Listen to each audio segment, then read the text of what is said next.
Have you ever faced a frustrating crash in your Ruby program, only to be left wondering what went wrong? You're not alone.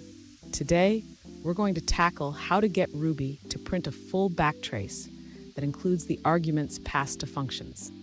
I totally understand how annoying it can be when a program crashes without giving you enough information to diagnose the issue. It can feel like searching for a needle in a haystack, especially when the problem is caused by unpredictable factors like network issues or strange user inputs.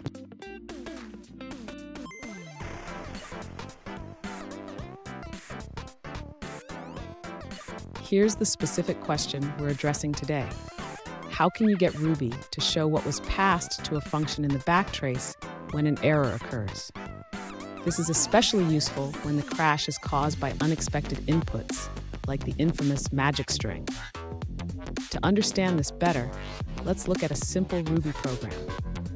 When a function raises an error, the backtrace typically shows you where the error occurred, but it doesn't tell you what arguments were passed. This can make debugging a real challenge. And stick around.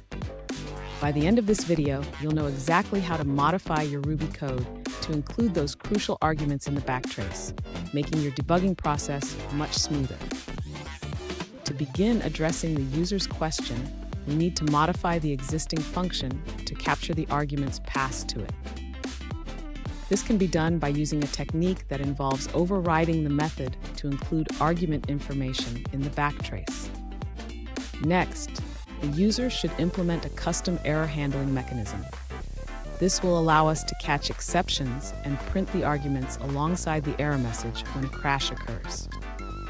Now, let's update the function to include a rescue block. This block will handle the exception and format the output to show the arguments passed to the function when an error occurs. Finally, the user should test the updated function with various inputs to ensure that the backtrace now includes the arguments. This will help in diagnosing issues more effectively. Fun fact, did you know that Ruby was created in the mid-90s? It has evolved significantly since then, but some debugging challenges remain timeless. Now, let's look at the answers provided by other users. An alternative approach, shared by another user, involves using the tracepoint class from Ruby's core library. This allows you to capture method arguments in a controlled environment. The user provided an example where a tracepoint is set up to print the method name and its arguments whenever a method is called. Let's take a look at an answer from another user. An alternative approach shared by another user involves using Ruby's setTraceFunc to track method calls and their arguments. This method allows you to print detailed information about the parameters passed to functions without modifying the normal operation of your program. The user provided a code snippet that demonstrates how to implement this. It captures method calls and prints the parameters along with their values, which can be very helpful for debugging. Let's move forward and look at another answer.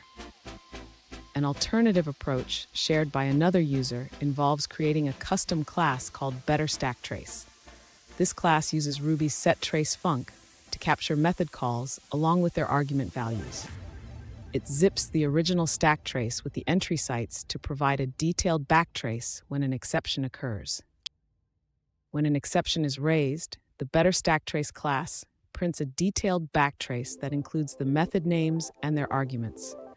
This can be particularly useful for diagnosing issues where the input is not easily reproducible.